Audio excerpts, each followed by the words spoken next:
Welcome to the Cincy Postcast. I'm your host, Kevin Wallace, and before we get into today's episode, I want to tell you about our sponsor, Streetside Brewery. Look, these guys are located in historic Columbia Tusculum neighborhood on the east side of Cincinnati, and Streetside is really the perfect mix of just local neighborhood watering hole and a modern craft beer brewery. They have 24 beers on tap, and I promise you, you will not find a bad one amongst them. These guys were great when they had us out for the live show for the CONCACAF Champions Cup kickoff to start FC Cincinnati season, and they do events all throughout the year. They do a pint night on Tuesday nights. They do Premier League mornings. Tons of really fun events there. But a special note to Postcast listeners, if you mention the Cincy Postcast at the bar when you're getting your beer, they will take $1 off of your beer, and you let them know that we sent you their way. You can find them at 4003 Eastern Avenue or in the fridge of wherever you're picking up your next beer. Again, a huge thank you to Streetside Brewery for sponsoring the Postcast. We have a very full episode for you on this one. In part one, there's a tiny bit of an FC Cincinnati news roundup, and then we get straight into match previews for both Monterrey, which is on Thursday, and DC United this weekend on Sunday.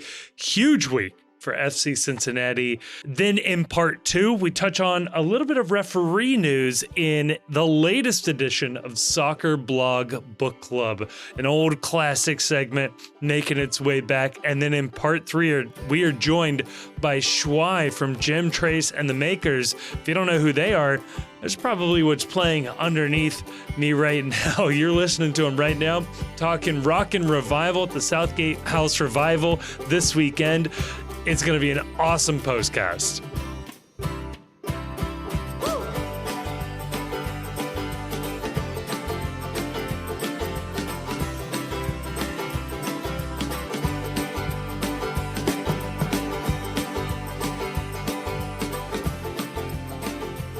And joining us. You can have it. You can have it. Run with it. And joining me. Joining me to talk about all of that and more are the Chief and Kevin. Chief, Hey. how you doing? I can't do the intro because if I do the intro, it triggers all of the listeners that, oh my God, Grayson isn't going to be on this episode potentially, or somebody's not going to be on, or Kevin's not going to be on this episode. The me introing the episode means something has gone horribly awry with the triumvirate here, and nobody wants that. I always have it in my mind that, like, I want to mix it up. You know, I don't want to do the same thing. I have no idea what to do different.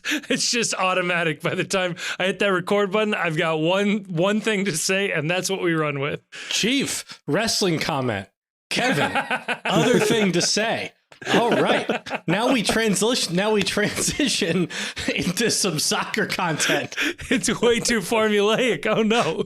We've distilled it to its essence. No, we've moved on to soccer content way too quickly in that case. We need to have the 20-minute meandering, and then Kevin's like, fellas, we need to get your stuff under control right here. Whatever it is. Dune 2. Yeah. Did they move on to the sequel too quickly? Should we have a Dune 1.5? A lot was left out. Yeah, we didn't need a Dune 1.5 from the perspective of like Dr. Yui. No, Yes. I want one from the perspective of the sandworm. We're going to do like a 10 episode Dr. Yui prequel series. That's the Netflix adaptation. Is you get a series per character in their perspective. Or it's the old school like Star Trek fanfic or the old school expanded universe Star Wars, where there would be an entire book dedicated to the man who made the poison tooth that Dr. Yui had. that just screams Star Wars. Every background character.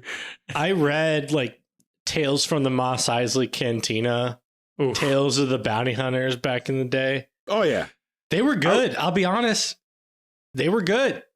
The Thrawn trilogy back in the holds up. Back in the 90s, before the prequels came out, if there was a Star Wars book out that was like gold mine. That was a gold mine to a nerd kid. I was all in to every single one of those. I know more about canon that has been erased from existence than any man should have a right to know.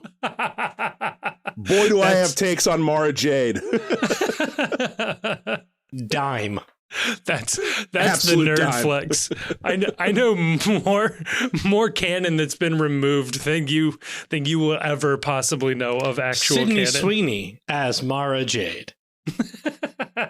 You know what? There's a better than 50-50 chance Dave Filoni has already floated this idea to someone. Well, actually, she's a redhead in the book, so that would be terrible to do that. Nobody's ever dyed their hair for a Star Wars role. Famously. Do we get a Mara Jade in the Filoni-verse? She is the. I don't think she so. Is the, she is the last character that they haven't brought back. Like they have, Filoni has brought back every single other of the major expanded universe canon erasure characters. They know at this point that's the last bullet they have to fire.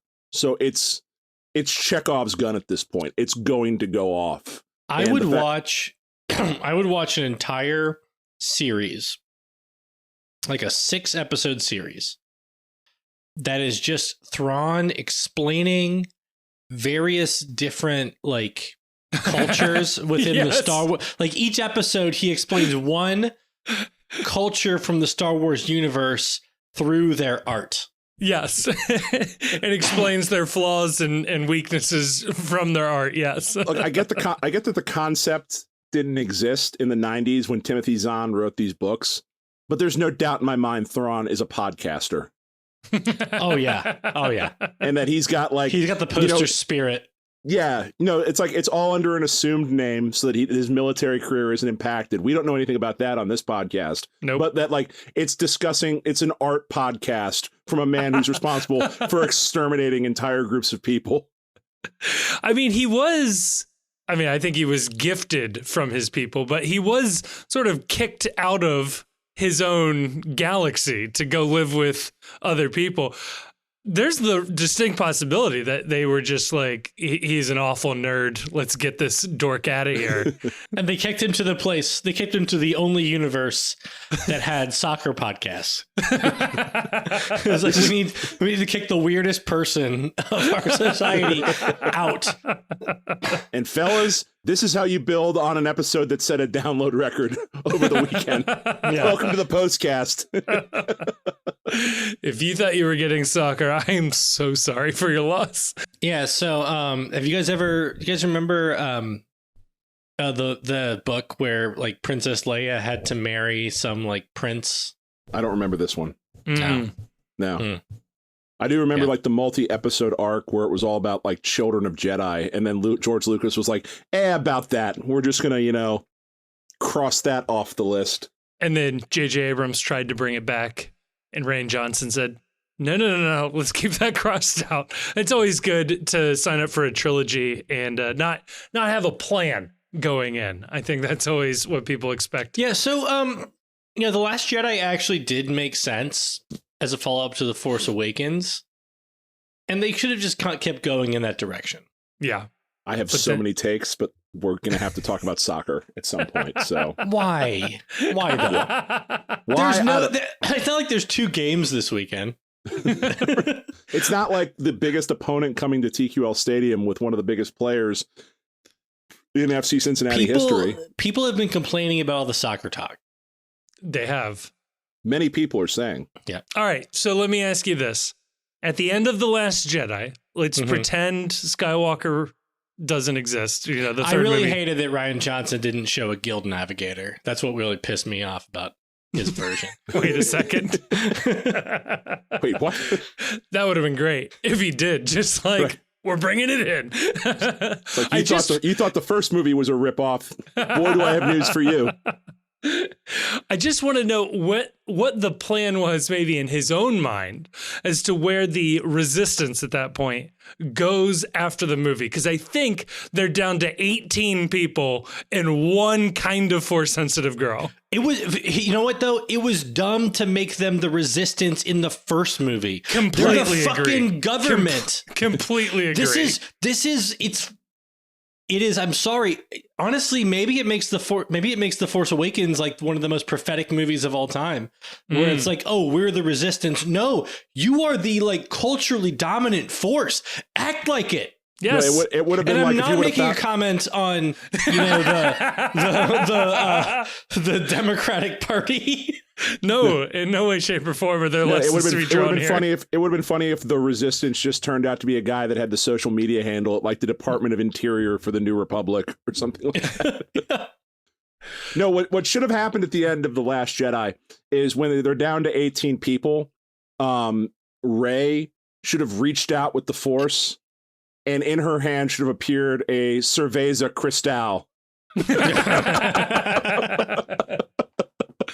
I've really enjoyed that meme. I'm still not entirely sure if it's real or not. Anyway, I know people have two questions on their minds. The first question is, the answer to the first question is yes. We are going to do an episode at some point discussing all three adaptations of Dune. Yes. Yes. So League's Cup, here we come. sleep peacefully, knowing that is down the pipe. And the second question is, yeah, we know about the game tomorrow night. I just can't help but think that Princess Leia's death is a commentary on Ruth Bader Ginsburg. And I can't escape the allegory here. I'm just hearing about that right now. Wow. Wow. Now, Makes you think. I'm rethinking a lot of things right now. Did they keep the character going too long when she should have retired from the Resistance as well? There's a lot of hope in one lady. I'm just saying, there's a lot of eggs in one basket.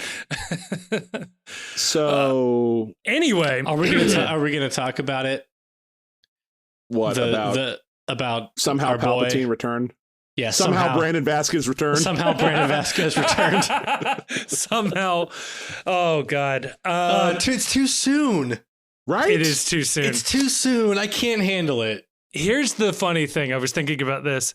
Vasquez represents sort of the first good player to leave FCC that we were disappointed to see leave and is actually doing good at his next club. So like Shauna Coley was really good for USL FCC, moved to New York City FC, didn't do that great, didn't win a starting job. If Shauna Coley doesn't pull a sword this season, Ooh. I do think it's a massive failure on the club's part. But he's retired, right? That's my only thought. Nobody who works for the club listens to this. True. So I'm just shouting into the void. But if Shauna Coley doesn't pull the sword this year, what are we doing? Great question. Also, if when we play New England, somebody doesn't take the sword and crush a box with the sword, what are we doing here?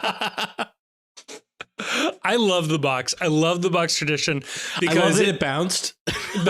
It bounced. There is nothing to do with water It or bounced even like a America's boat. checkbook with the national deficit. Boom, boom, boom, boom. I think it was Jason over at CST that pointed out the Revs have a tradition of Revolutionary War reenactors firing muskets in the stadium. You could have just as easily had your celebrity fire a musket to start the thing. Like your own tradition was already right there. But I love it because MLS clearly had a directive to every team to have an Atlanta United spike moment at the beginning of every match. And why I like New England's is that it is just so like an FU to corporate. Like that, petty compliance. Yeah, exactly. Like, your report is here. Here's everything I did today. All the times I went to the bathroom. This is like pure pettiness, and I love it. I love it for that. It just exposes it for everything that it is. What if Toronto did a celebration though? Because this is, like the Revolutionary War. It is what it is. Mm-hmm. Was Toronto's celebration just peacefully asking for their independence? Not a just war, like I think by any definition. Wow. But what if Toronto did something where like they went to somebody from the other supporters section, made them participate in their celebration, and their celebration was like burning down a little sculpture of the White House.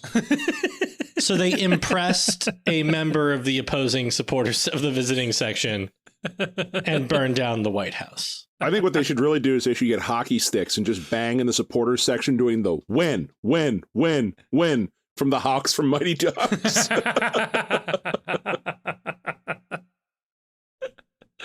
I do like Toronto peacefully asking for the other team to give them a victory. You know what Toronto should do? What Toronto should do is they should highlight somebody who fled to Canada to avoid the Vietnam draft.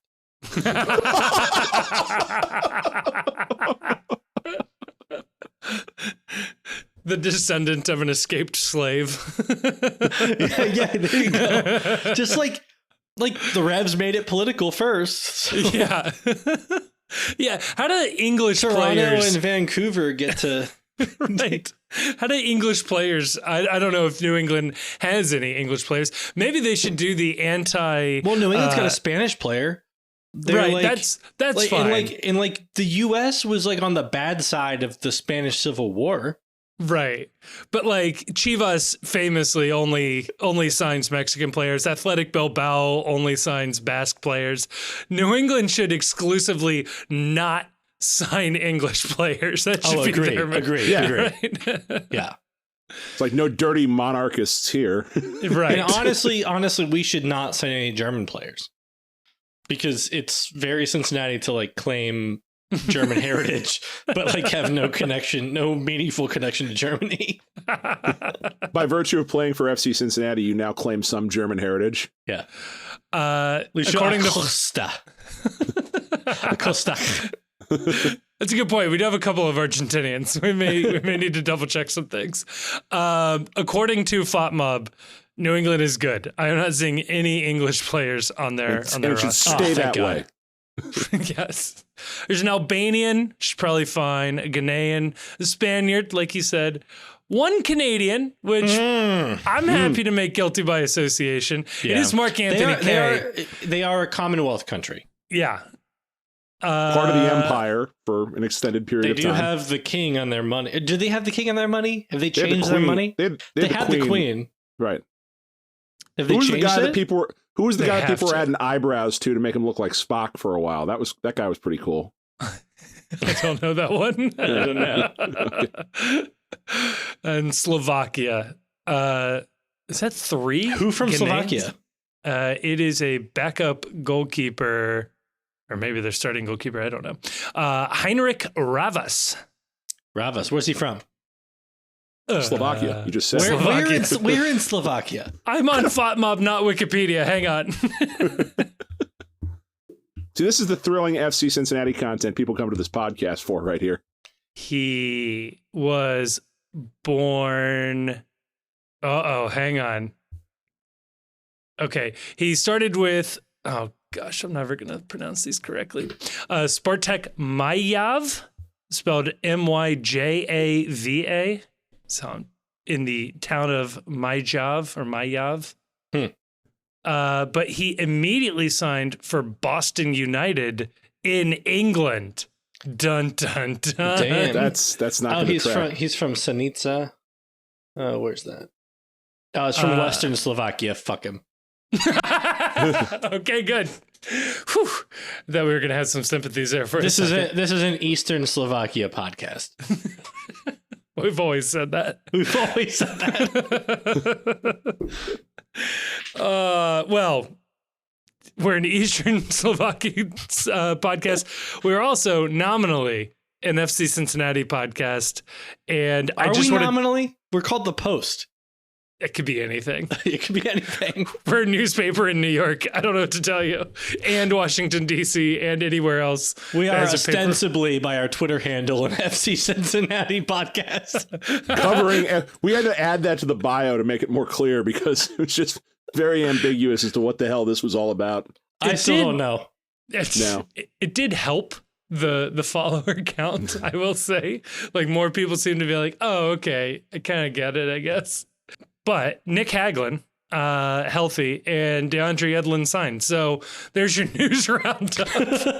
I mean, we should note DeAndre Edlin also said some very nice things about the city. He did. I appreciate that somebody Yeah, I appreciate somebody gave him the talking points that, like, when you sign with FC Cincinnati, if you want to endear yourself immediately, dap up the support that you get in the home stadium, talk about how great the facilities are, TQL Stadium, and then say something about how Cincinnati reminds you of some place that you have lived before and that it's a great place to raise your family. And then right there, you have hit like the holy quadrinity of things to say about Cincinnati. You've basically Cincinnati. walked the steps. Yeah. On Easter. That's a Cincinnati reference. Don't explain it. Don't explain it. No, I was going to say that this is another opportunity for me to point out that what they should do is also assign you a high school that you can claim you went to. And so we just give DeAndre Yedlin, what kind of vibes does he give? I'm saying like LaSalle? I was actually going to say LaSalle. Done. There we go. That was easy. So DeAndre Yedlin, proud Lancer of LaSalle now, and FC Cincinnati legend. So I appreciate how well handled the press conference was, the reveal was, and I love the fact that, you know, he's in play to play in this first match. I kind of like that. And I want to add that as of the time of recording, the top tied for the top 2 appearances in Inter Miami history are DeAndre Yedlin and Victor Ulloa.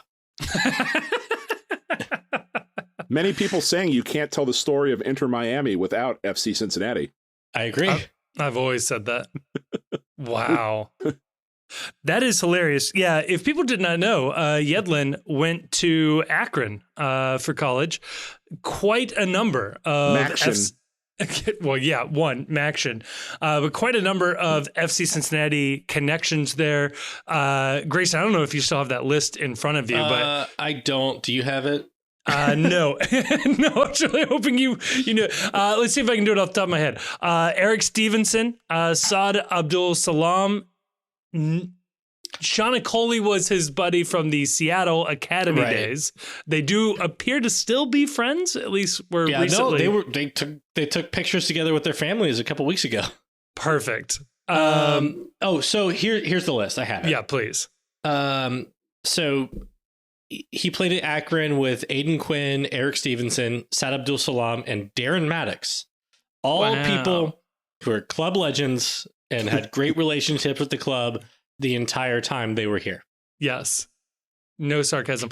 Is their coach Caleb Porter during that Their time? coach was Caleb Porter. Yes. Noted FC Cincinnati legend as well. Noted person. We have a great associated person with. You can't tell the story of FC Cincinnati without Caleb Porter. Former FC Cincinnati reported coach Caleb Porter. Man, things would have been probably slightly different. Or the same, who knows? Or the same, and we would have just hated him. At least Alan Koch has like a little bit of goodwill. At least Alan Koch has the good sense to like have never done anything notable before or since. Hey, Alphonso Davies, that was all him. So that's true. Back that's off. true. He did. I think he also follows the post on Twitter. So well, he doesn't listen to the podcast. Not at all. No. We love Alan Koch. We know all 14 listeners, and we know that he's not among them, sadly. Yeah, not one of them. Alan, if you want to come on and tell your story, let us know. We are the softest interview. So between DeAndre Yedlin and Victor Ulloa, are we also an Inter Miami podcast now? Basically. Yeah. I mean, if we want actual download numbers, yes, we are. You better put hashtag Miami, hashtag Inter Miami, hashtag Messi, and whatever SEO you do. Absolutely doing that tomorrow. I mean, it's possible that DeAndre Yedlin now, I don't know where he purchased his home or where he's staying in Cincinnati. He may actually be living closer to a Miami now than he did when he played in Fort Lauderdale. Dang. Good call. Got him. Maction. More Maction. So yeah, I like the introductory press conference. I will say, it was very funny watching as the news broke of Yedlin and then his eventual formal announcement and then the even more formal press conference and introduction. I really appreciate Carter's role in all of this, where he does have to sort of follow the club's lead as to when things are official. And my man threaded a needle over the weekend. I love this tweet. If this is indeed happening, Right. this would be a great signing for FC Cincinnati. I gotta say, there are real professionals around this team. Yeah. And I have a question for anybody out there who might know, because I saw Carter's tweet where he talked about the press conference today with Monterrey's coach who doesn't speak English and gave it all in Spanish. Mm-hmm. And he said he did it through a translator or an interpreter. Kevin, Thank you. I was gonna let it slide. I had a reply typed out to Carter and I deleted it. I was like, was the interpreter an FCC communication staffer?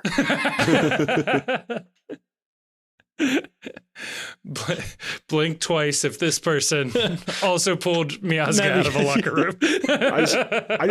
I want to read this word for word because it is just brilliant. This was when Pat Brennan had broken the news, and so had Tom Bogert, that DeAndre Yedlin was coming to FC Cincinnati, but it had not been made club official.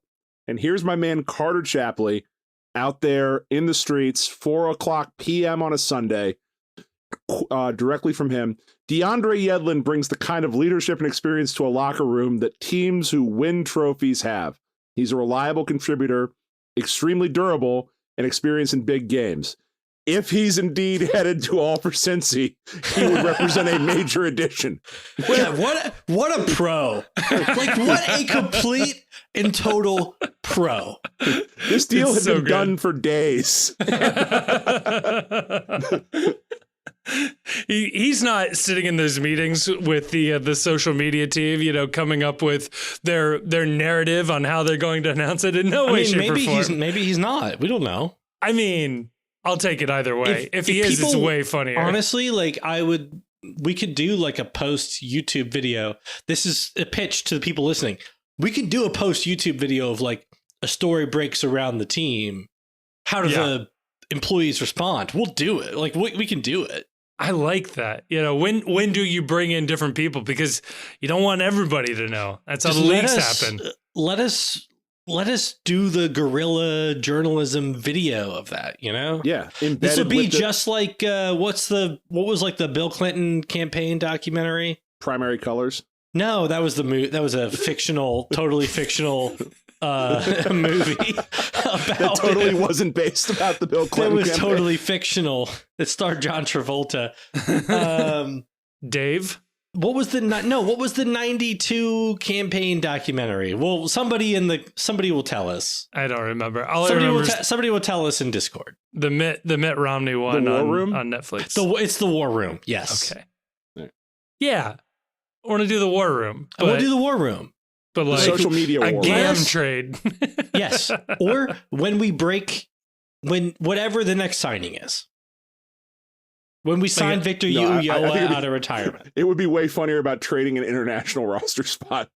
Like we're going through the process of the team breaking the news. That's true. I take it all back. The next time we trade an international roster spot, please let us do some video behind the scenes on it. Yeah.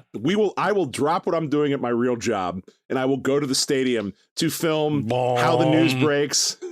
Bomb. Like Hans Zimmer. Like Hans Zimmer music. It's like somebody comes running down the stairs. All right, we got to get this out right now before it leaks. $175,000 GAM.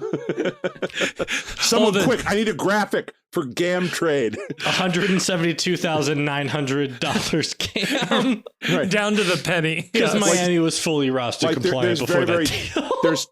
There's tense photography and tense video of someone forgetting what the log is for the Adobe Creative Suite, so that they can edit the image to put how much GAM was being traded. Oh man. Yeah, let's do that. That would be fun. This is good. We're brainstorming in real time here. This is phenomenal. This is outstanding content, behind the scenes content. You, the listener, is getting to hear.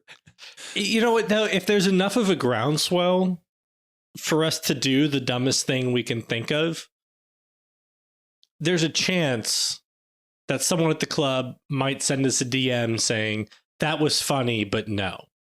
And that's a win as far as I'm concerned, because that means you listened and considered.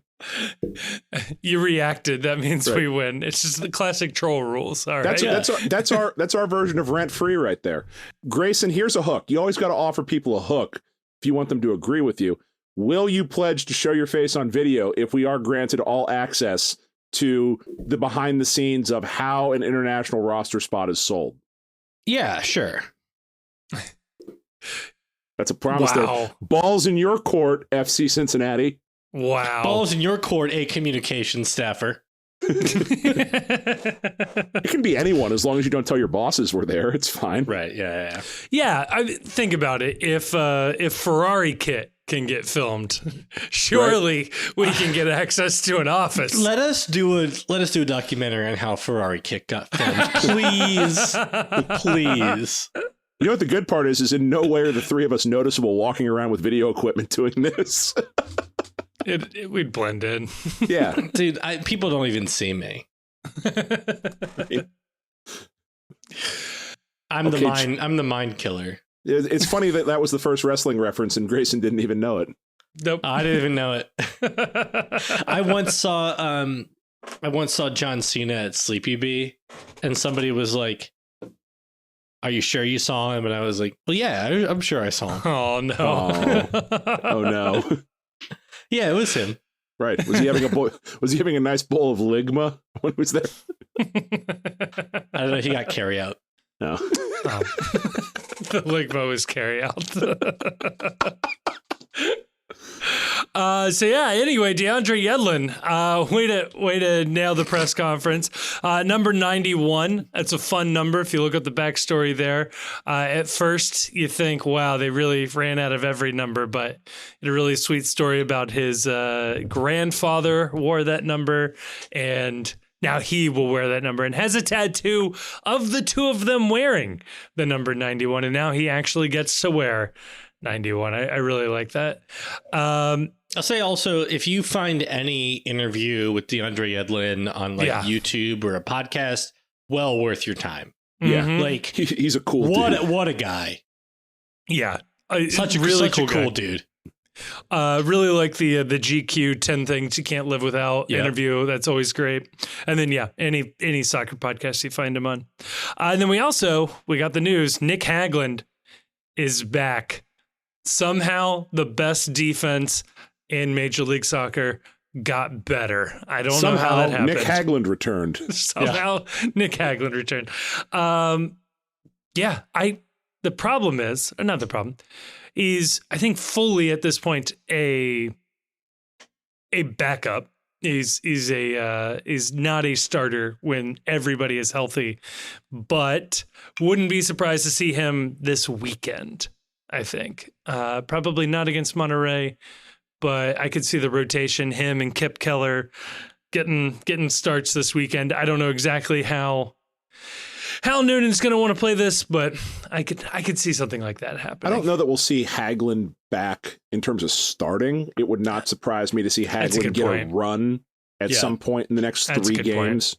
Just because they're playing so many games in such a condensed amount of time. You could probably want to give Miles Robinson a little bit of time off in between there a little bit. And then I don't know if we've had an update on what the status of Kip Keller was. He was out in concussion protocol the last game. So that'll also depend as well with what's going on. I did hear the inside word is that Luca Oriano is expected to be back with the team this weekend. So okay. that is if that is indeed the case, that's a good sign in terms of the depth. Yeah. But this is the center back room. It's funny how you look back on this cost the team, the lack of depth at center back cost this team a shot to play for MLS Cup.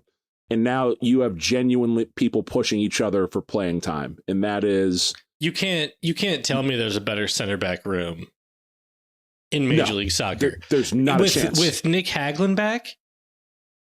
You have 5 people who are capable, and I know all about Kip Keller's history with Austin and stuff, but I trust my eyes. And having seen Kip Keller, because I did ultimately go back and even watch that Toronto game. Having seen Kip Keller play with this team, you have 5 starting center backs in the team right now. Yeah, it's pretty wild. This is going to be great for the team when inevitably call-ups happen over the summer. They will have a lot of people to go to, and this is cool. And I hope that they find ways to get minutes for everyone, because genuinely everyone is good enough to play.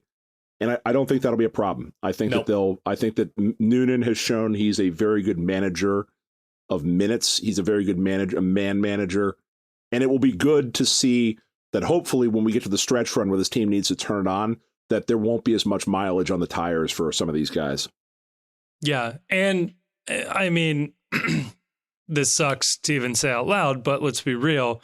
This is insurance for should something go wrong medically for somebody, right? So this is a better spot than we were in ever last season. And yeah, this is great. I guess looking at it from a man management perspective, I don't know that Noonan has ever had at least a position group this deep before, and that will be a new piece. Noonan is a relatively new head coach, and through 3 years has never had to deal with somebody who could be a bona fide starter on another team, not starting week in and week out. You know, if they are indeed, trying to play their best lineups week in and week out, that'll be interesting. That'll be an interesting dynamic.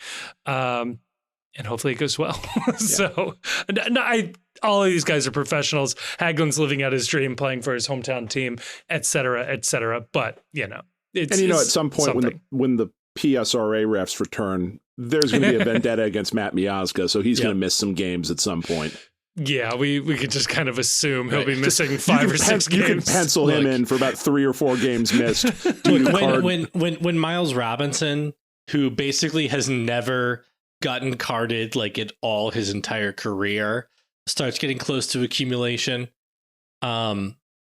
will know that the really good refs are back. Yeah, and they're not doing anything specific. They're just doing a really good job. Yeah. They have a lot of time to talk about what their plans are right now, and that worries me. Yeah, I have worried. We'll touch more on this in part 2.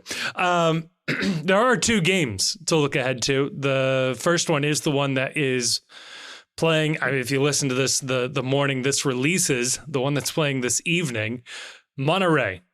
We mentioned before, Chief mentioned this before, probably the biggest opponent to come play a competitive match in TQL Stadium. Chivas, I think, is technically a larger fan base, but Monterrey is a bigger team. Yeah. At least currently.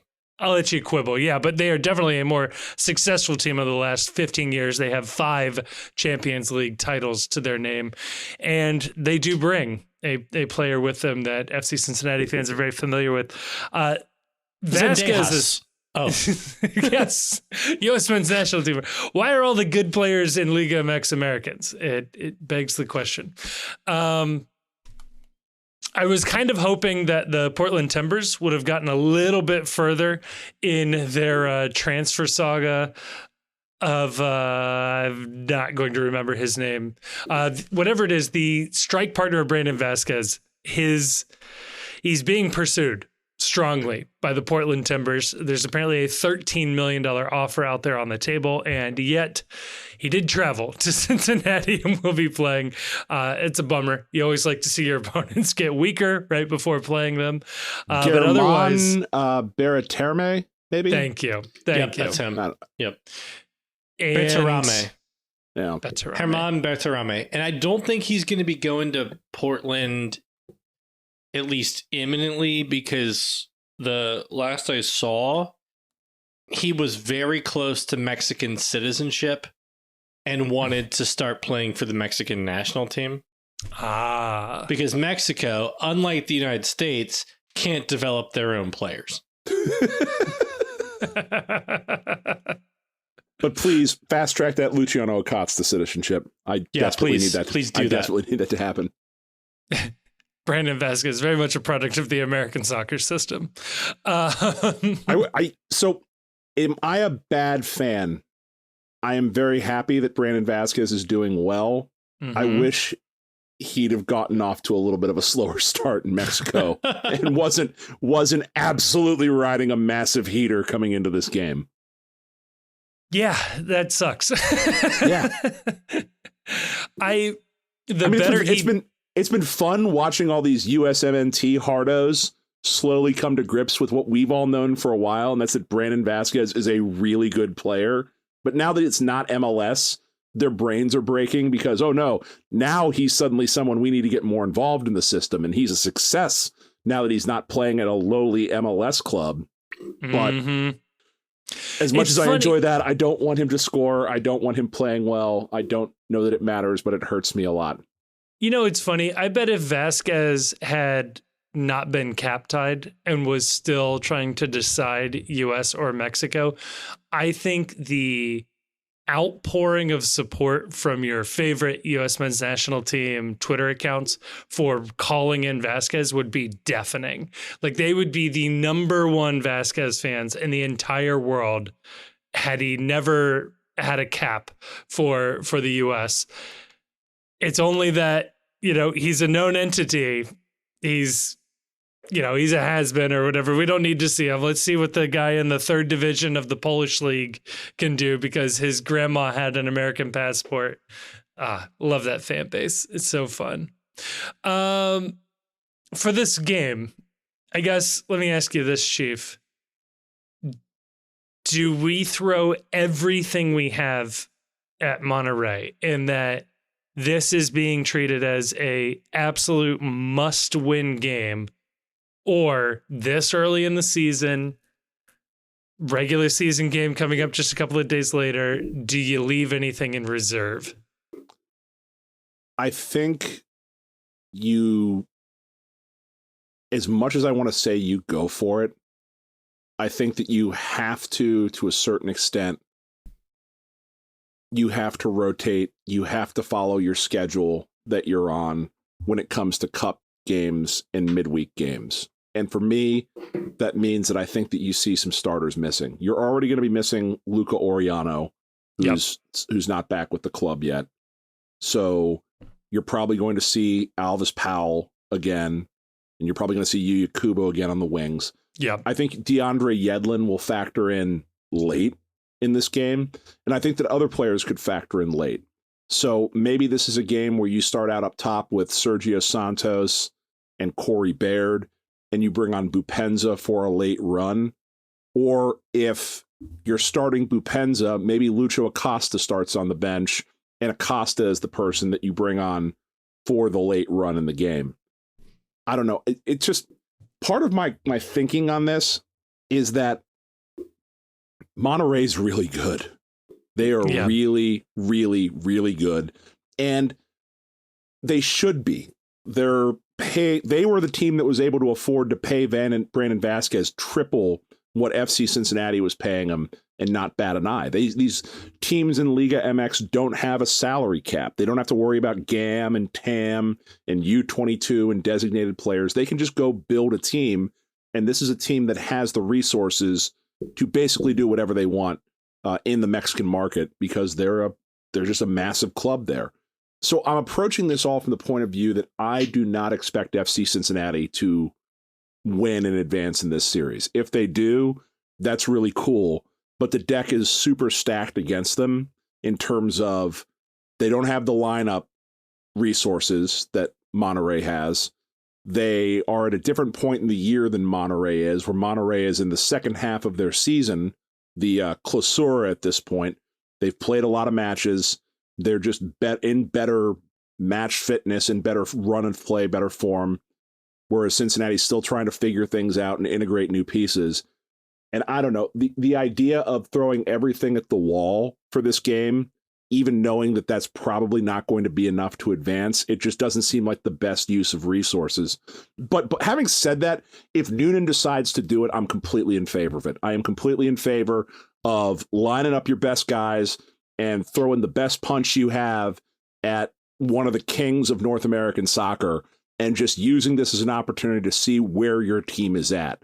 Like just a vibes check on the entire roster, on the entire situation for the club, and then using this as a moment where you're like, okay, we have seen the absolute best we are going to see all year, and this is what we did, this is what we know we need to change or what we need to tweak going forward. I'm good either way. I honestly. think that we have... I also don't expect us to advance, but I do think that we're like kind of... This is like the kind of matchup that we're lined up to excel in. I mean, if the defense doesn't do any major mistakes, we're pretty good at absorbing pressure. Yeah. And then, you know, we have the players to score on a counter.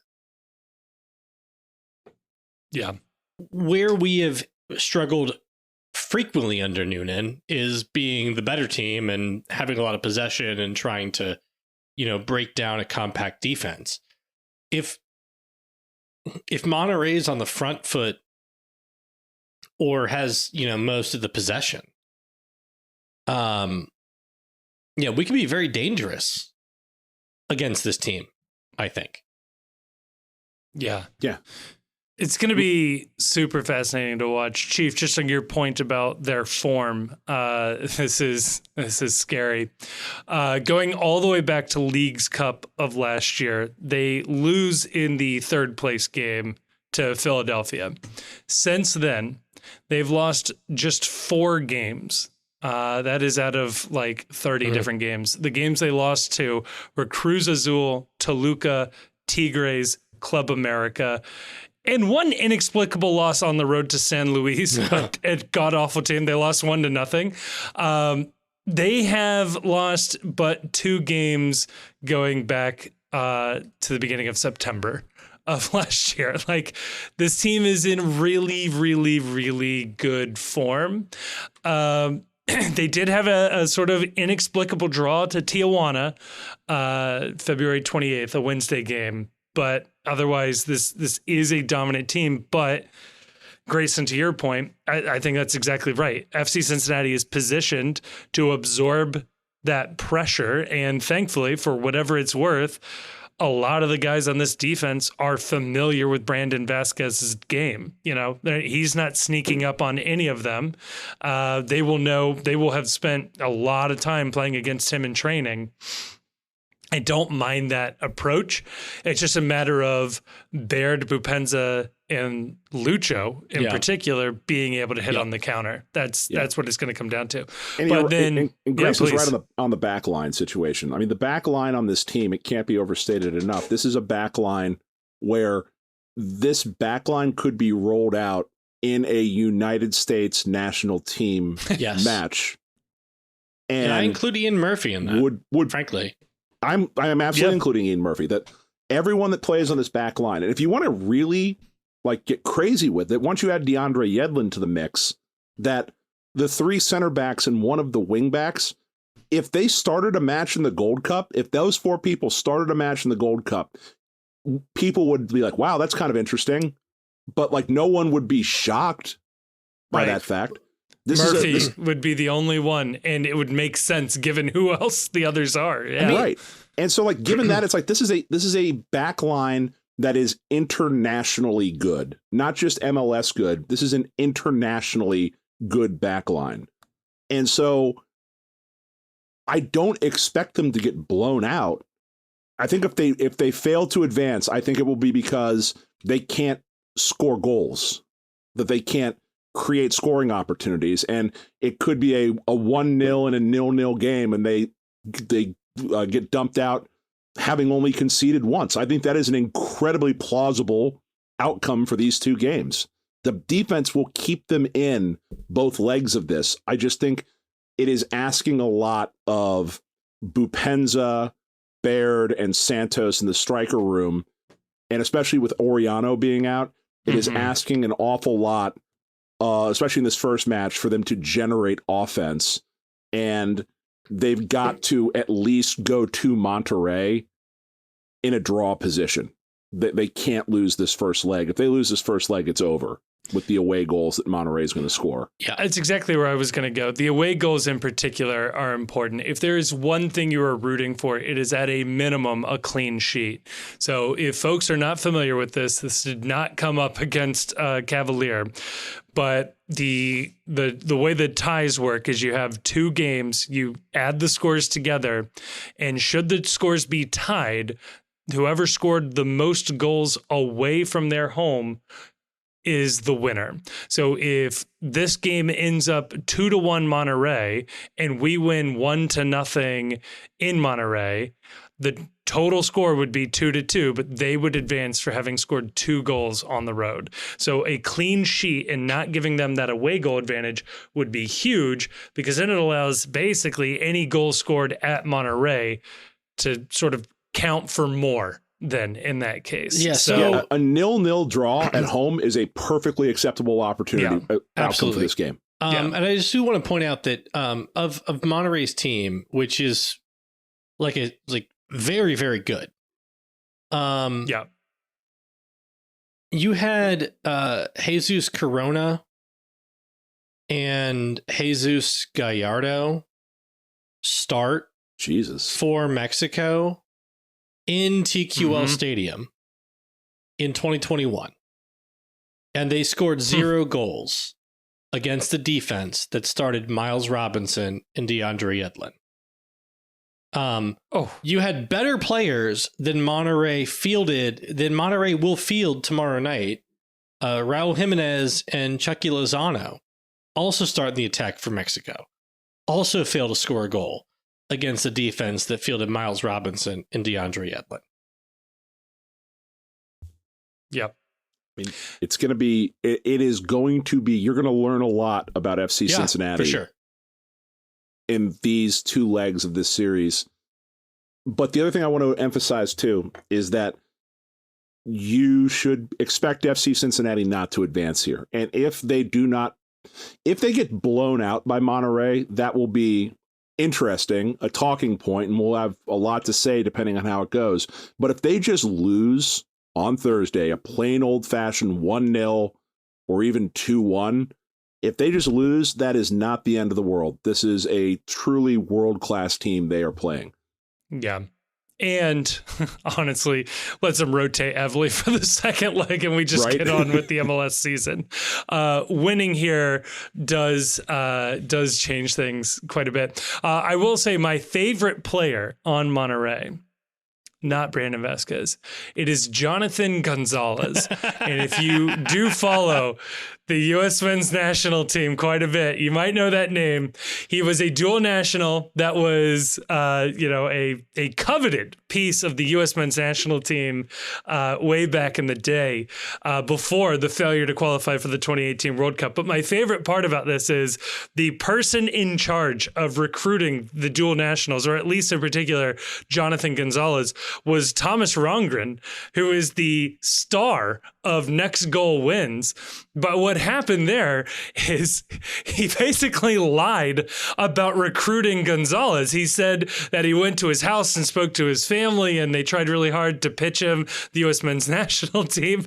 And Gonzalez came out and said, "That man never came to my house. Ever. Never met this man in my life." And that man is the stepfather of DeAndre Edlin's agent. Yeah. So, sometimes I criticize Star Wars for everyone being related. Making a large universe small, and then you find out just things American like this. Soccer. Yes. It'd be like Star Wars if everyone went to Princeton. Star Wars, but everybody's a Jedi. Yeah. So there you go. That's Monterrey. DC, I frankly don't care. I have some stuff on DC. I took some notes. Please. Okay. Good. Oh, we Talk to me. What is this? Because I was thinking about it today. I was like, man, I don't have anything to say about DC. So I sat on the toilet and Googled some stuff about DC. So their coach this year is Troy Lesesne, who was Red Bull's interim manager last year. I think probably a pretty good hire for them, frankly. Red Bull were hard to play against, as we know. Yeah. He was moderately successful at USL. They have 7.1 XG in 2 games. That's pretty good. We have less than 2. DC has won the possession battle in both their games. They've also as you expect, fouled a lot. They committed 17 fouls in game 1 and 15 in game 2. But they've also generated lots of chances. They generated 6 big chances against Portland and 6 big chances against New England. We generated only 2 big chances against Toronto and 1 against Chicago. Benteke was not available in their second game. I don't know what his status is for our game. But DC may be tougher than you may initially think. The only thing about DC is didn't they lost every center back? I think that was on they turned their entire center back room over. So I don't know. They didn't really replace them with anybody of particular note. I'll highlight Gabriel Pirani, Brazilian 21-year-old they brought in for like $3 million or $1.3 million. But they beat New England 3-1. They tied Portland 2-2 after going down 2-0 without Benteke. Yeah. And that was at Portland as well. So pretty solid start to the season. It'll be interesting to see how Thursday goes and then how the team responds on Sunday. If we see a heavily rotated team on Sunday, assuming there's a victory, do we see the similar lineup? I tend to think that since they're here in Cincinnati for the Monterrey game on Thursday, I think that alleviates a lot of the need to rotate on Sunday because there's not a travel day. They can use Friday as a recovery day. They can do treatment at the facility versus flying all night. And then, everyone has to sleep at some point. It throws your entire schedule off. So they can use that Friday as a treatment day. I tend to think that just based on DC's lineup, that you're going to want to throw your full defense out there just because we have a defense that can handle a player like Christian Benteke. We've got a big physical backline that should play well and match up well with a big physical striker like Benteke. And last year, Jurison Mosquera put Benteke in his back pocket and basically made him a non-factor. In the first game. So I think that, I think we will see a full lineup in both of these 2 games. And if there is going to be rotation, that rotation will happen when they travel to Mexico. And it will be heavily dependent, I think, on what the score line is that they're carrying going into there. So I think you could see only minor rotations between Thursday and Sunday. And then if the game is still close in Monterrey, maybe some rotation with the ability to bring players on later in the game if it's still in doubt, knowing that you might have to go into extra time depending on what the situation is. So hopefully I don't see them outright conceding anything in the MLS season at this point. Yeah. Grayson, Chief doesn't think Yedlin starts against Monterrey. Do you have a different opinion? So Noonan said that he will have a role. Right. I think he starts. Yeah. It's just not Pat. That's not his style. I know. I agree. Pat does not start people who don't train. But he started Junior Moreno against Austin in 2022. I think Obi started pretty quickly. I think Miazga started pretty quickly. We'll see. Like I think you have a good point. Like I agree with your general point about Yedlin. I just think that Yedlin's enough of a veteran and they know enough about him as a player that this is a big game against a big team. And I bet he wants to play. And he's right? He's their best right back. He's the best right back on the roster by a mile. That's kind of the problem. Roll him out there. If we want to win, you really need him, even if he's only got 50%. Right, yeah. Of the I mean, game you could have a plan. planned substitution for him. Yeah. But You he really should don't be need- fit. you know, Like like, he should if be you're- fit as Yeah, anybody if you- else. Yeah, it's really an all or nothing thing. It's like, if you're going to play him, I agree with you. Just start him. He's in season form, and there will never be a better situation for a player that you are signing like this to come in and play immediately, because he's actually played with Miazga and with Robinson. And That's so a great There's point. there's no downside to it, right? Like you He's roll an- him out he's there, an you roll him American. out there, you're expected to lose this round anyway. Let's just get him going. You know, there's no adjustment to the league. There's no adjustment he's to a the max country. roster It's spot. just, Let's just go. Yeah. You know? I'm with you. I just don't think it's Noonan style. I don't think that if you don't train, I wouldn't you don't play. I wouldn't It's be just- it's surprised just- either. But I think we roll him out. I hope so I too. hope so. I'm pumped. I'm pumped for seeing Yedlin make his debut for FC Cincinnati, and I am pumped for Nick Haglin's return. And I hope that Nick Haglin gets the response whenever he does make his return. I hope he gets the response that he's owed. Will it be louder than the moment when he threw his crutches down and pulled the sword out? It better be. It better be the loudest the stadium's ever been. His sword pull was sort of ruined by Literally was it? everything that Yeah, happened yeah. afterwards. Well, yes, but I feel like they immediately cut the lights to do the whole thing and didn't get to soak in that moment. But yeah, I mean, he like threw the crutches and everything. It was really cool. Should we predict these games? I guess so. Let's each do Grayson. them both. Yes, I want both of your predictions at the same so time, I'm going 1-0. and they have to be 1-0 to the FC both games. I was going to say they have to be the same score for both. I'm going 1-0 to the FC both games. So wait, that's real? We have to do that? No, Okay. Grayson's just weird. I was making a joke. I'm going to say 0-0 draw on Thursday and 2-0 to the FC on Sunday. Mm-hmm. I will say 2-1 Monterrey, and I will say 2-0 FC to DC. Oof. Predicting a loss. What a fan. Look, I just get to prove to be better than everybody else when I'm right. And Vazquez will score. There's no better tweet than, when the loss happens. It's like, well, at least I got my prediction right.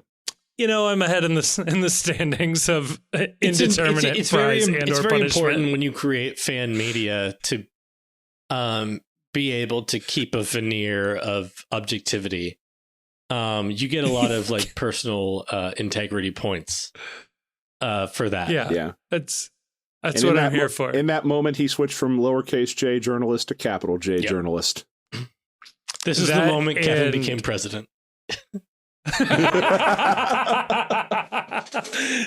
Have we talked about the fact that we're all going to be missing the State of the Union at this I've never game? watched the State of the Union Who's in my to say? life. So I'm of the firm belief that presidents need to do away with this newfangled speech at Congress business and get back to what the founding fathers truly wanted, which is a letter. nice handwritten letter to Congress that can be published in the when the newspaper the president next day. Come promises on. that he will commit himself to prison for the entirety of the term that he just served, then I'll watch the State of the Union address.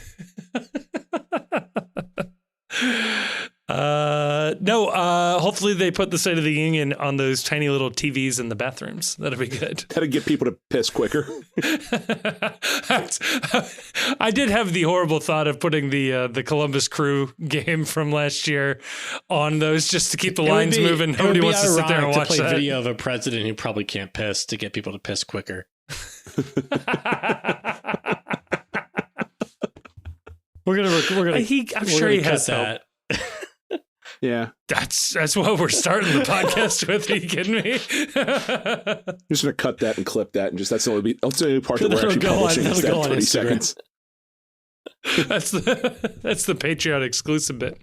So there are your previews and predictions and a lot of Star Wars talk. Let's jump over to part 2. We got referee talk. And then part 3, who knows what part 3 looks like at this point. So part 2, let's talk refs. And before we get into the next part of the episode, I want to tell you about our other sponsor, Cincy Shirts. And if you're going to sit here and tell me that you've never heard of Cincy Shirts, I'm going to sit here and tell you I don't believe you. Because these guys have been with FC Cincinnati from the very beginning. And we here at The Post, well, we are just huge fans of their work. They have tons of really cool FC Cincinnati gear, shirts, hoodies, hats, all sorts of cool stuff. Go over to their website, check out what they are selling. You want to go to cincyshirts.com. That is Cincy with a Y, or you can just click the link in the description of this episode. And when you go there, use the promo code ThePostCincy, all one word, all caps, and they will knock 10% off your next order. They have MLS and MLSPA licensed FCC gear available online or in their 3 retail locations in Hyde Park, Fort Mitchell, or Loveland. And I can attest to this. I've used this before. If they don't have your size on the shelf, they can probably print you one on the spot in the store. So again, huge thank you to Cincy Shirts for sponsoring the podcast, and a huge thank you to you, dear listener, for using that promo code. All right, we are back, and Grayson, we are so back. Grayson, I am so excited to be able to reintroduce all of our listeners. Chief, I'm not ready to commit to 14. I think it was a temporary bump. I think we're back down to 12. Might be back down to 10 after that first segment.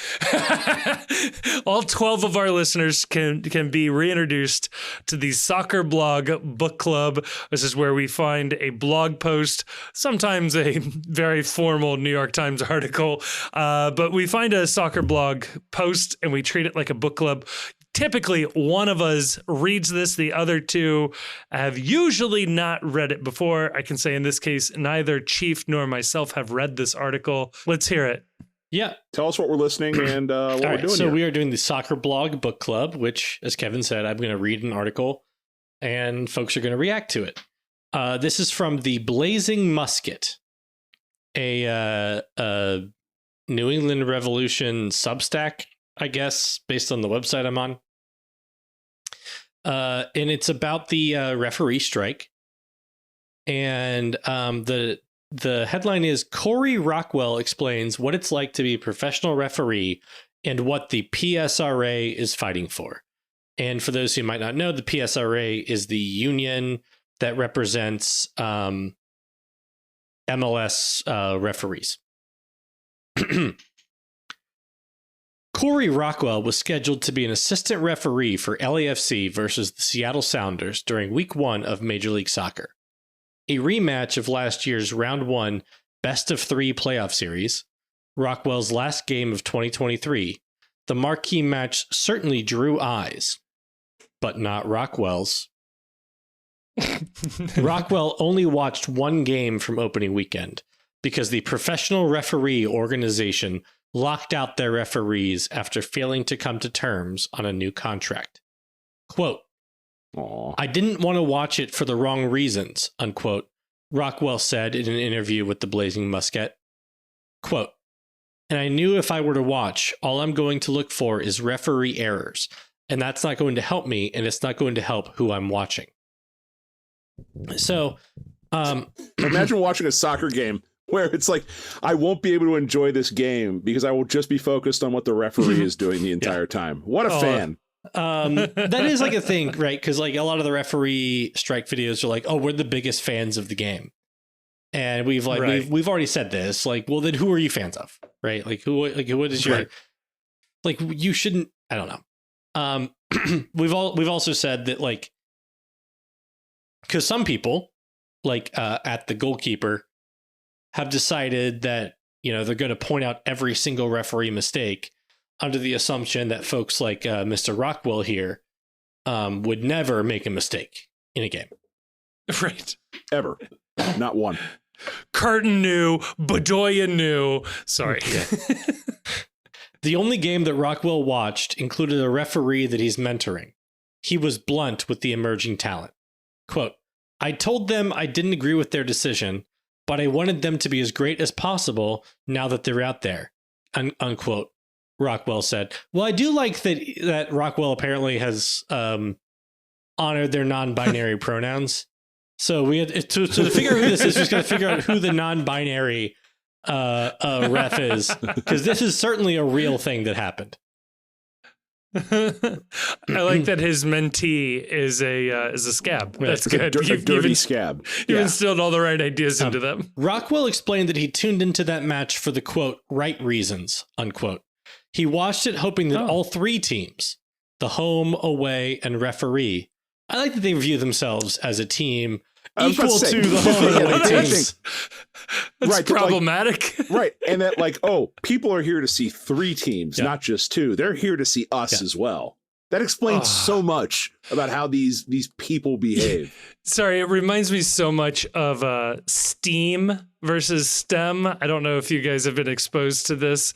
Oh, yeah. The arts for science, technology, engineering, and math. Yeah, they stick the arts in there and call it STEAM. And it's just like, nah, the whole idea was to exclude you. Please leave this. Also, do you guys have a team chat where you talk to one another about what's going on with the team?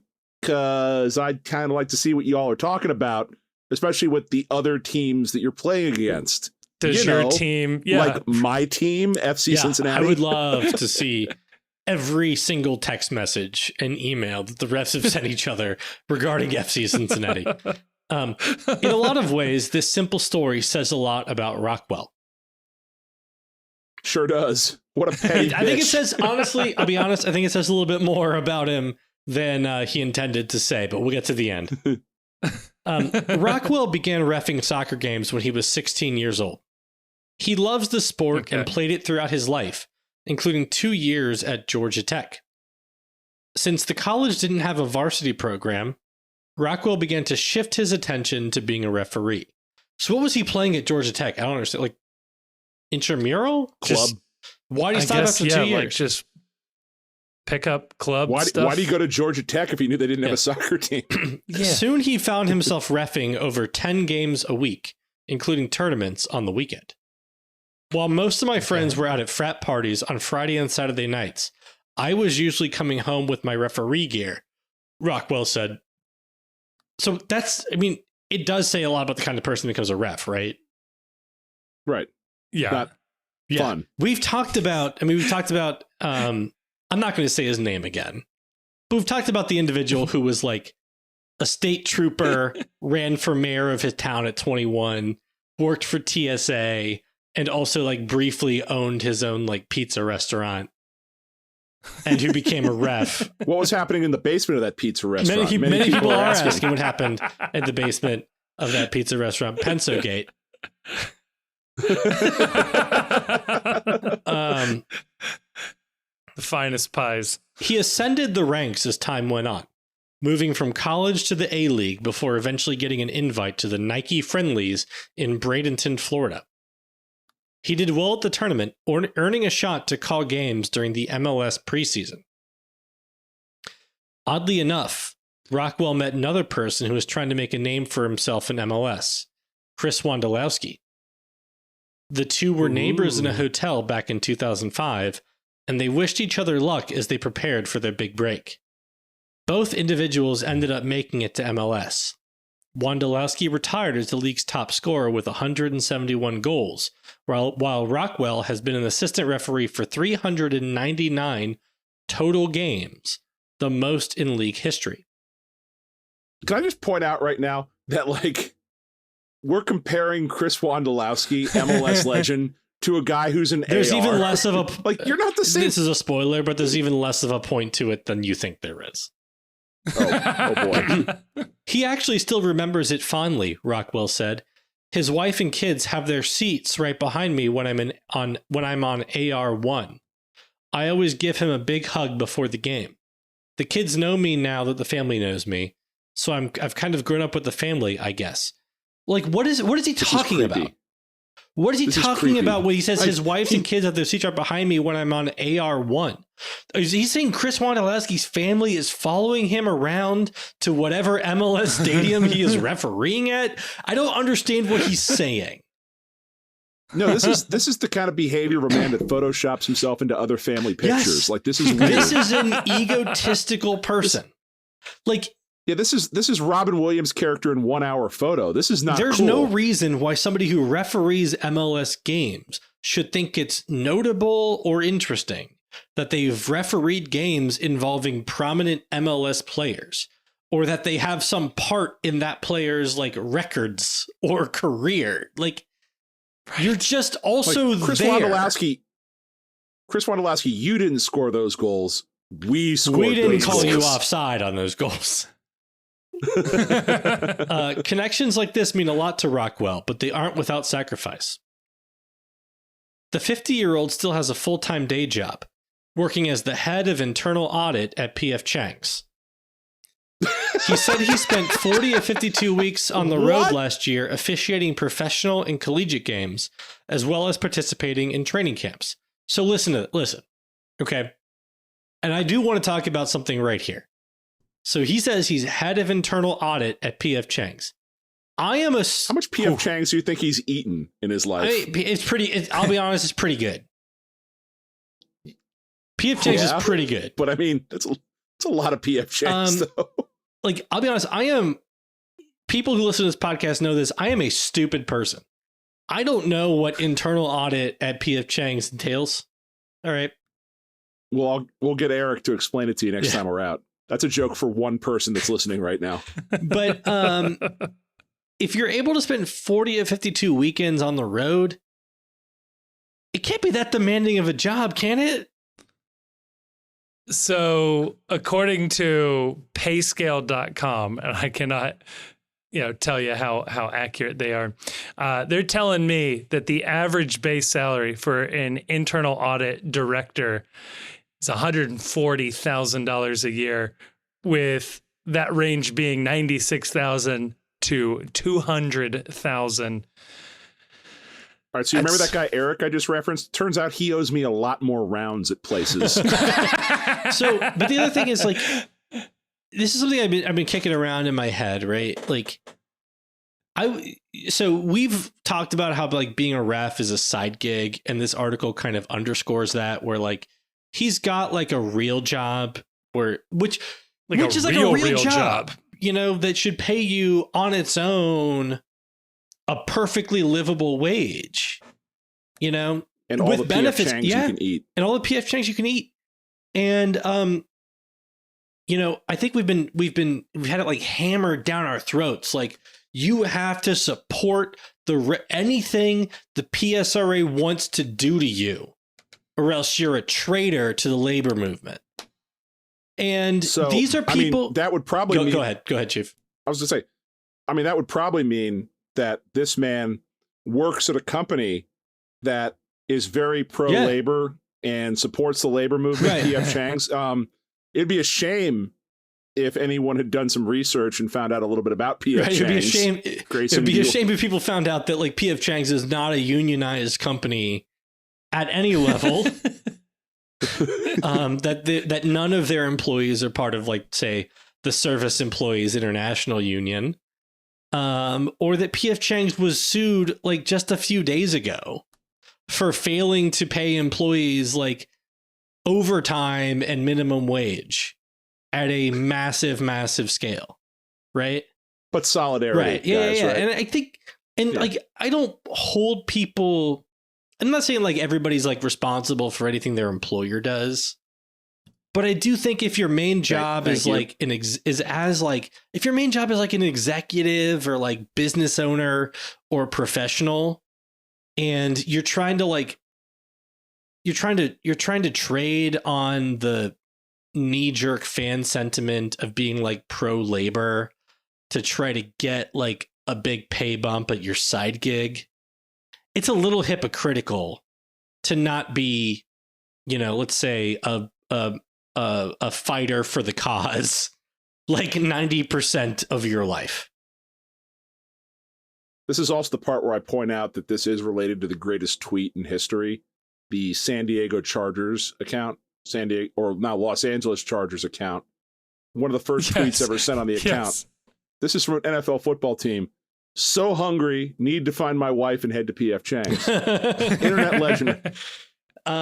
So yeah, like I do think it's fair since this guy, and I wasn't like, look, I did it. Look, I mean, like people, they mentioned the group chat. I did a bunch of Googling about like various refs. I'm not going to put them all on blast, but this guy Rockwell gave an interview and mentioned his employer, right? So you can't do that. It's fair to question, either, like, do you, Corey Rockwell, support the unionization of all PF Chang's employees? Are you going to capitulate in the wage and hour lawsuit just filed against your employer for unpaid minimum wages and overtime? Do you know how much more they'd have to charge for lettuce wraps if they unionized in this economy? Like, if it's, look, if you're going to say, like, you got to support union, if you support labor, you got to support whatever the PSRA wants. It's only fair to accept members of the PSRA to support labor in all contexts as well. And otherwise they got to change the name from orange chicken to yellow dog chicken. So let's see. Rockwell tries to make it to every major family function he can, including his children's soccer practices and dance performances. But he misses. But when he goes to his children's soccer practices, he's not there for the kids. He's there for the referees that are there at the practice. The third team. But he misses many events due to his reffing commitments. I bet there are people who are head of audit at companies that manage to support their families and also attend family events. Like, people aren't impressing him to be a ref, as a callback to like segment 1. Right. But there's also no excuse to miss family events when you can probably get the party room at PF's for free. Yeah, that's true. That's true. I am not there for birthdays, anniversaries, Rockwell said. I mean, we all would love to miss that stuff, but we all go to it. They're just simply missed. Depends on whose birthday. Now, that's not to say they're not celebrated. My family has kind of gotten used to it. So we will always celebrate a birthday, but it will almost never be on the day that the birthday falls. That's also true of like every family I know. Like my wife's family is famous that no one's birthday ever gets celebrated on the day. It's when everybody can get together with the stupid work schedules to get it done. I read an article over the weekend about people who joined in this like study about like strangers being isolated for more than a year for like the Mars program for NASA. And some guy volunteered. I thought this was crazy. Some guy volunteered, had a wife and 3 like middle school, elementary school sons. And they should call child protective services. I was like, nobody made you do that, man. You just wanted to. You wanted out. Like, you only do that if you want to like not see your family. And nobody makes this guy be a ref. That's so, Grayson, you've explored the PRO CBA more than maybe anybody at this point, but like, he can just take a weekend off, right? You do get time off. Yeah.